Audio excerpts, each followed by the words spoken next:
ଦବ ରୋଷେଇ କରି ଠାକୁରଙ୍କ ପାଇଁ ମୁଁ ରୋଷେଇ କରି ଖାଇବି ଆଉ ସୁନ୍ଦରୀ କଣ ଖାଇବ ଦବ ନାଇଁ ଦଉଛି ଆଉ କଣ କରିବି। ଜେଜ କଣ ଗଣ୍ଡେ ଦିଅ।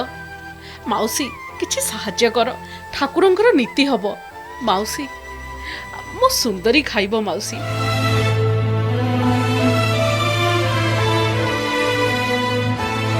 ଘର ଘର ବୁଲି ହାତରେ ଖଣ୍ଡେ କଂସା ଧରି ନିତିଦିନ ସିଏ ଭିକ୍ଷାବୃତ୍ତି କରନ୍ତି। ହେଲେ ଏ ଭିକ୍ଷା ନିଜ ପାଇଁ ନୁହେଁ, ବରଂ ଭଗବାନ ଆଉ ଭୋକିଲା ଥିବା କୁକୁରର ପେଟ ପୂଜା ପାଇଁ। ଏ ଭିକ୍ଷାବୃତ୍ତି ପଛରେ ରହିଛି ଏକ ଭାବ ବିହ୍ୱଳ କରିଦେଲା ଭଳି କାହାଣୀ। ଭଗବାନଙ୍କ ଘର ପାଖରେ ଭଙ୍ଗା ଘର, ମାଟି ଅତଡ଼ା ଖସି ପଡ଼ିଥିବା କରୁଣ କାନ୍ଥ, ଆଉ କାନ୍ଥ ଉପରକୁ ଦେଖିଲେ ଦିନରେ ସୂର୍ଯ୍ୟ, ରାତିରେ ଚହ୍ନମାମୁର ମୁହଁ ବି ଦିଶେ। ଆଉ ଏହି ଦୟନୀୟ ଘର ହିଁ ସାଜିଛି ଏହି 22 ବର୍ଷର ବଢ଼ିଲା ଝିଅର ଭାଗ୍ୟ ଭବିଷ୍ୟତ। କେନ୍ଦ୍ରାପଡ଼ା ମାର୍ଶାଘାଇ ବ୍ଲକ ବରେଇ ଗାଁର ପୂଜା ଦାସ। ପିଲାଟି ଦିନରୁ ମା ଚାଲିଗଲା ଆରପାରିକୁ। ବାପା ଜୀବିତ ଥାଇ ବି ମାନସିକ ବିକାରଗ୍ରସ୍ତ ଭାବେ କୁଆଡ଼େ ଯାଇଛନ୍ତି ଯେ ପତ୍ତା ମିଳୁନି। ଆଉ ପୂର୍ବପୁରୁଷରୁ ଥିବା ଏହି ମନ୍ଦିର ଭିତରେ ବସିଥିବା ଠାକୁରର ପେଟ ପୂଜା ପାଇଁ ସେ ସାଜିଛନ୍ତି ଭିକାରୀ।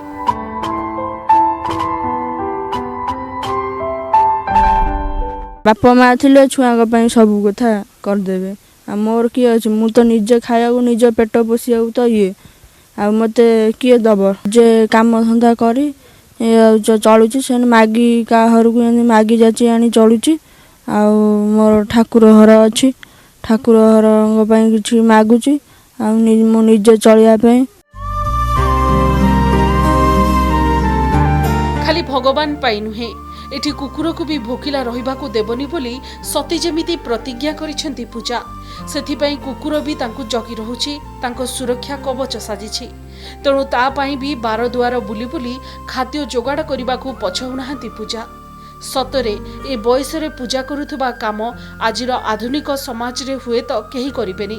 କାରଣ ଯିଏ ଜୀବନରେ ଖୁସି କ'ଣ ଜାଣିନି, ସେ ଦୁଃଖ ବି କ'ଣ ଅନୁଭବ କରିବ। ରଜ ହେଉ କି କୁମାର ପୂର୍ଣ୍ଣିମା, ଅନ୍ୟମାନେ ନୂତନ ବସ୍ତ୍ର ପିନ୍ଧି ଖୁସି ହୁଅନ୍ତି, କିନ୍ତୁ ସେ ଖାଲି ଦେଖେ କିଏ ତାକୁ ଖଣ୍ଡେ ନୂଆ ଜାମା ଆଣିଦେବ। ମା ତ ନାହିଁ, ବାପା ଥାଇ ବି କେଉଁଠି ଅଛନ୍ତି ତାହା ବି ସେ ଜାଣିନି। କାହାକୁ ଅଳି କରିବ ଯେ? ତେଣୁ ହସ ହସ ମୁହଁରେ ସବୁ ଯନ୍ତ୍ରଣାକୁ ଚାପି ଦେଉଛି।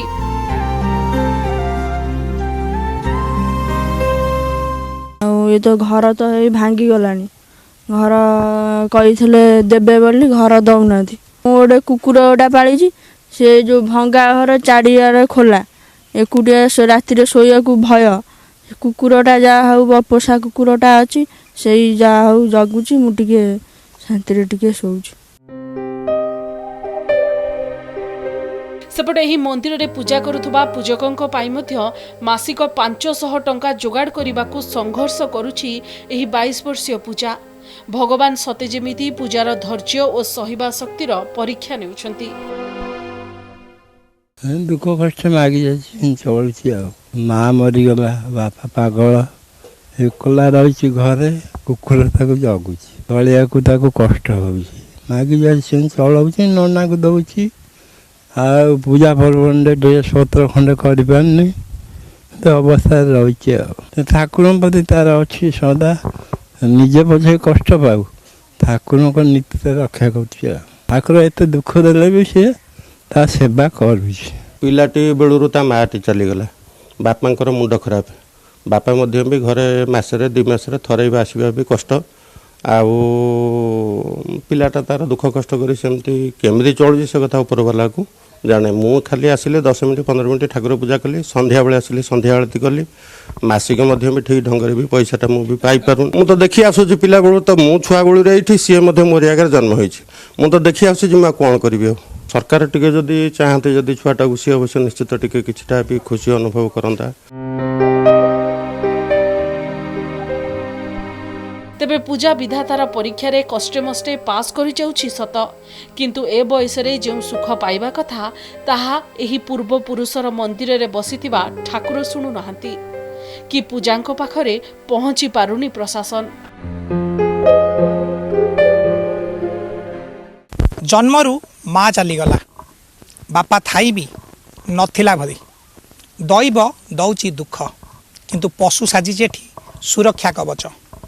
भंगा ददरा घरे बढ़ुवा झीर यही संघर्षमय कहानी भितर माँ गंडे मिलू ठाकुर नीति हेब मु खाइबी ओ मो सुंदरी कुकुर खाइब। सबुकिछि देउथिबा कथा कहूथिबा प्रशासन को यही घटना पर निश्चित भाव में लाज माड़ा कथा। केन्द्रापड़ार अंगुलई बरई गाँव कैमरा पर्सन राजेन्द्र परिड़ा सह संतोष पंडा, कनक न्यूज।